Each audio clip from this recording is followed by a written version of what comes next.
नमस्कार, आप सभी का स्वागत है आपके अपने YouTube चैनल पर। आज राजस्थान से जुड़ी हुई एक ऐसी अनोखी कहानी मैं आपके लिए लेके आया हूँ कि शायद ही आपने कभी सुनी हो। आपने मंदिर की पूजा होते देखी होगी, अलग अलग देवी देवताओं की पूजा के किस्से सुने होंगे, लेकिन एक जगह राजस्थान में ऐसी भी है जहाँ भूतों को पूजा जाता है। और उसके पीछे क्या कारण है, क्या पूरी कहानी है, क्या लेजेंड, क्या मिथ है, मैं वो सारी चीज़ें आपको बताने की कोशिश करूंगा इस वीडियो में। तो अंत तक इस वीडियो को देखिएगा और हमेशा की तरह मुझे अपना प्यार देते रहिएगा। तो बिना विलंब किए मैं इस कहानी को शुरू करता हूँ। एक गांव है जहाँ भूत या आत्माएं या अलौकिक शक्तियाँ जो है वो अपनी पूजा करवाती हैं खुद। अब इस बात में कितनी सच्चाई है या कितना मनगढ़ंत ये कहानी है, ये तो वहाँ जाने पे ही पता चलेगा। लेकिन कई लोगों ने कई सालों से इस बात को माना है कि वहाँ पे कुछ अलौकिक शक्तियाँ हैं। राजस्थान में कई सारी कहानियाँ मशहूर हैं। एक ऐसा राज्य है जहाँ पे वीर वीरांगनाएं हमेशा जन्म ली हैं और भारत देश के लिए अपने प्राणों की आहुति दी है।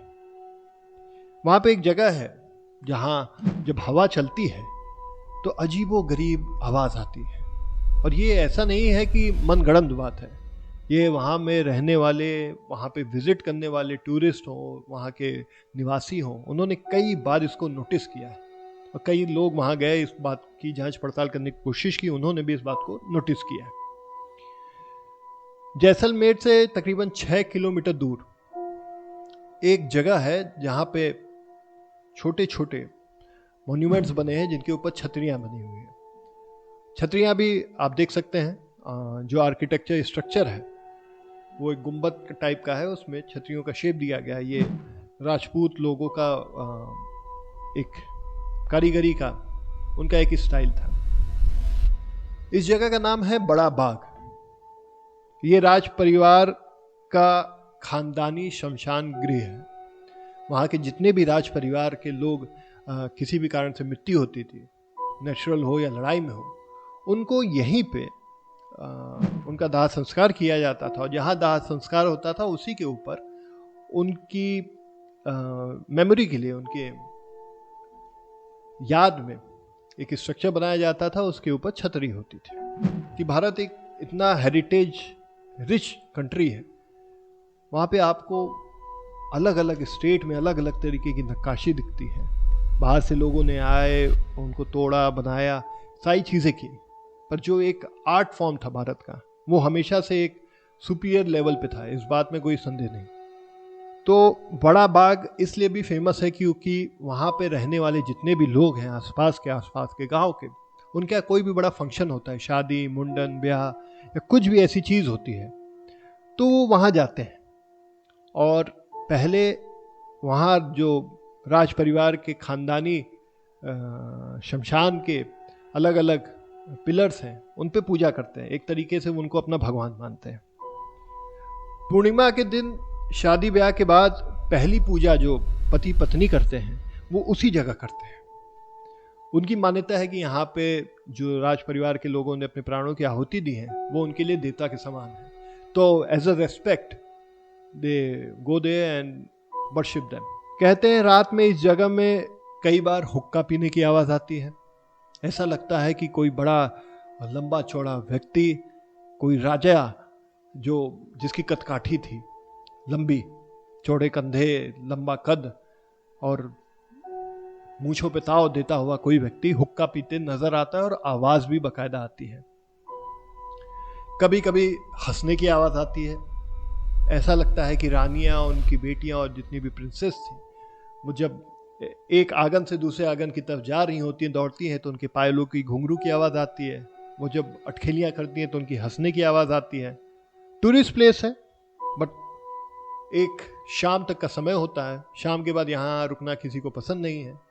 और कई बार कई लोगों ने चुपके से यहाँ रुकने की कोशिश की, तो उनको भी यही सारी चीज़ें एक्सपीरियंस हुई।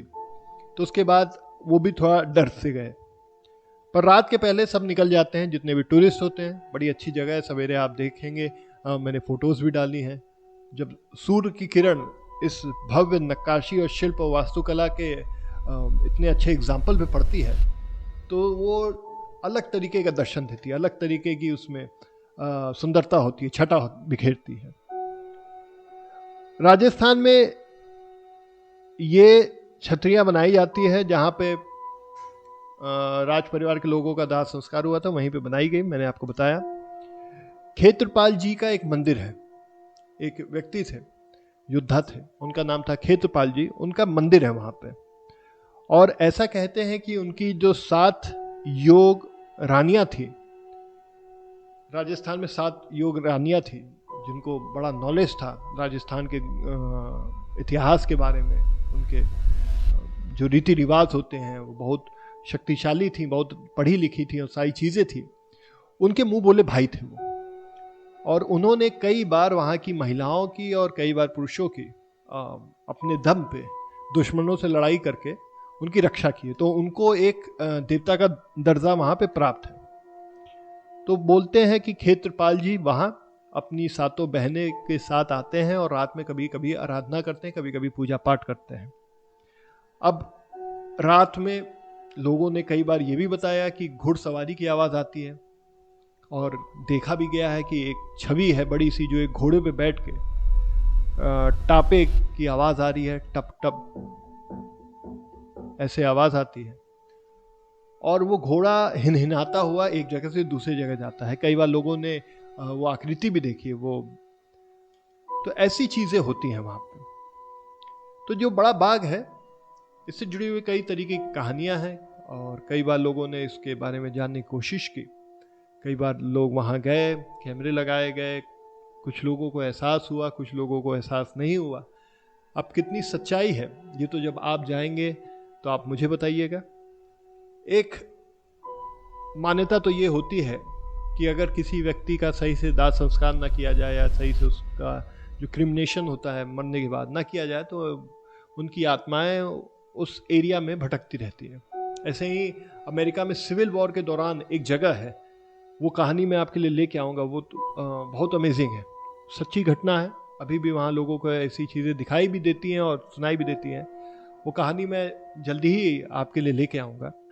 तो ये कहानी थी आज राजस्थान के 6 किलोमीटर दूर बड़ा बाग की, जहाँ पे लोगों को घुंघरू की आवाज़, हुक्का पीने की आवाज़ और हंसी मजाक की आवाज़, घुड़सवारी की आवाज़ और एक अलग तरीके की एनर्जी महसूस होती है कि जैसे वहाँ कोई है, कोई राज परिवार का व्यक्ति है जो आज भी अपने मूंछों पे ताव दे के अपने दुश्मनों को ललकार रहा है और कह रहा है कि अगर तुम्हारी हिम्मत हो तो राजस्थान में आके बड़ा बाग में आओ, हम तुम्हारी खटिया खड़ी कर देंगे। और साथ ही साथ वहाँ लोगों ने पूजा की भी आवाज़ सुनी है, और ये मान्यता है, ऐसा लोगों का मानना है और ऐसा विश्वास है कि ये जो आत्माएं हैं राज परिवार के सदस्यों की, ये बुरी नहीं है, क्योंकि ये उनको आशीर्वाद देती हैं। और यही कारण है कि कोई भी बड़ा काम होता है, शादी ब्याह मुंडन ऐसा कुछ भी होता है, तो पहले वहाँ पे लोग जाते हैं, उनकी पूजा करते हैं। तो दोस्तों ये कहानी आपको कैसी लगी हमेशा की तरह कमेंट बॉक्स में लिख के बताइएगा। आपका जो भी फीडबैक है मैं उसको बड़ी पॉजिटिवली तरीके से लेता हूँ और अपने वीडियो को, अपनी वाणी को इम्प्रूव करने की कोशिश करता हूँ। अगले वीडियो तक मैं अपनी वाणी को विराम देता हूँ। आप लोग अपना ख्याल रखिए, हम जल्दी ही मिलेंगे। जय हिंद।